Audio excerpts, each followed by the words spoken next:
Somebody the other day asked me what tool or tools I would add to my shop if cost, space, other issues weren't an issue. If I could have anything I want and it just worked, what would I add to this shop? That's a pretty good question. We all dream of that, ooh, I wish I had one of those tools. And there are a lot of those out there. But what would I want? You've seen a lot of the tools in my shop. I've got a couple of little power hammers.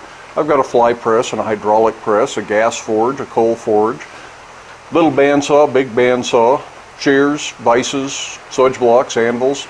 I've really got a very well-equipped shop. There's not anything I really need. But what would I want? That's a good question. This could be an interesting topic for discussion down there in the comments. What are people's fantasy tools?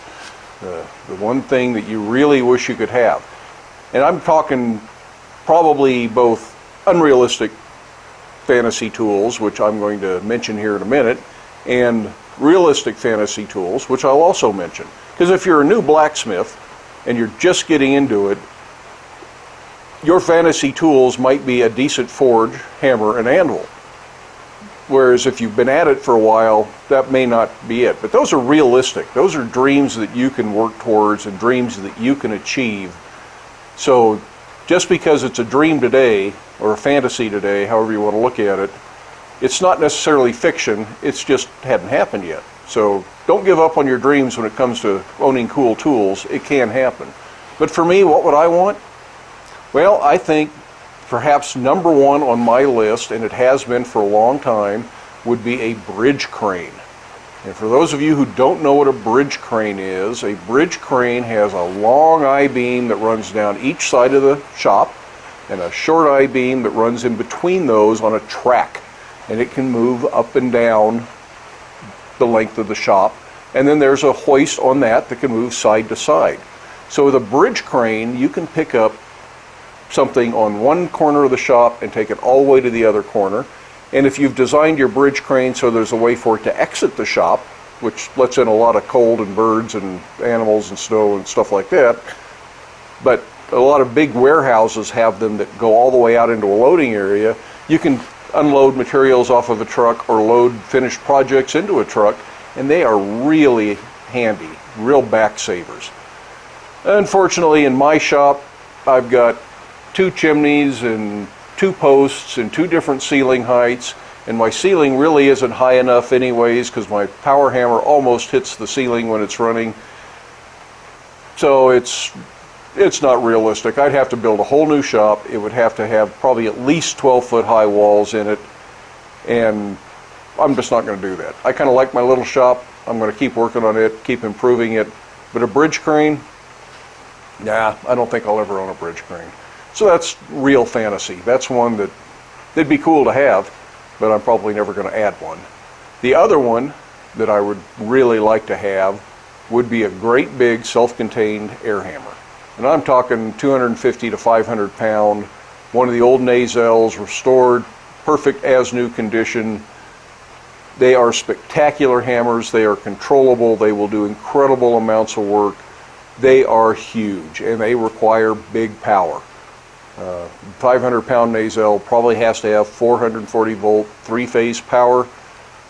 I don't have that. There's no three-phase power anywhere near me. It'd probably cost me $10,000 just to run power in. And again, I'd have to have a much bigger building just to hold it. The one person I know that has a 500 pound Nazel, I think he said he poured 27 yards of concrete for the foundation for the hammer.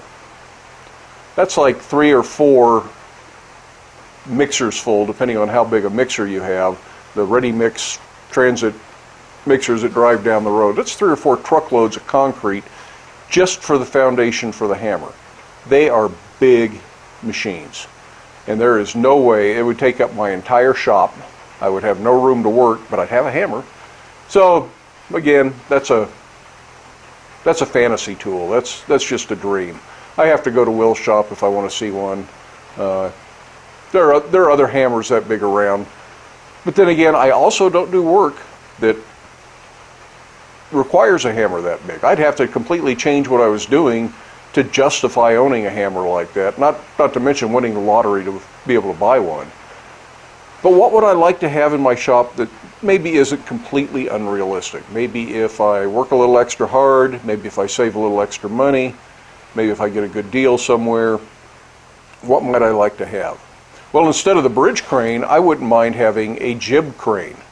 What a jib crane is it's an arm. It swings this way, and I have a post that I can mount that to, and a short 6 to 8 foot jib crane mounted where I'm thinking about it between the forge and the anvil and swedge block area would give me a place that I could hang heavy bars. If I'm forging a heavy bar into the power hammer, it could hang from the jib crane, go to the forge, and the crane would then follow it and swing as you move that bar and work under the power hammer. And I'm talking about a crane that has a maximum lifting capacity of under 500 pounds. It would never have to move anything heavier probably than my swedge block, and that's probably about 150 pounds. So it's not a very big crane, but it would sure be a lot better for forging larger, heavier items than just lugging them by hand. Will I ever build one? I don't know. I may not. It's not a need. That's, like I say, that's kind of a dream tool. But that could actually happen. That would actually be something I could do in this shop. I can see the space right now. I can envision the crane. And it'd probably only take me a few days to build one. And I might do that one of these days. But I'd have to talk to an engineer and make sure that my shop is suitable to hold one, because they put a lot of leverage on the structure. And I think for that light a crane, it's no problem. But I'd want to double check and make sure. The other fantasy tool that I would like to have, and one that I'm seriously considering trying to find a way to save my money and work extra hard in the shop and get more customer product out so I can save that money, would be a smaller self-contained air hammer.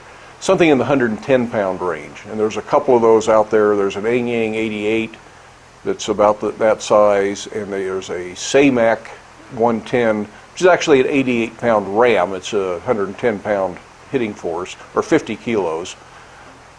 So that's a realistic thing. That's something I could aspire to. I'd either have to take out a loan or, like I say, save some money for the next 4 or 5 years and hope that I could afford to buy one. And then I would have to do some modifications on the shop. I'd have to add some extra wiring.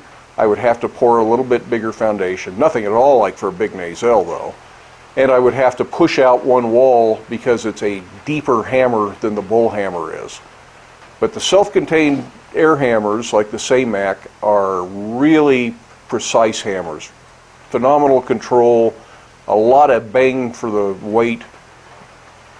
Would really be a nice hammer. It would really open up some doors for me. I'd be able to get work out a little bit faster, a little bit cleaner, and it would really save wear and tear on my body doing as much stuff as I do by hand right now.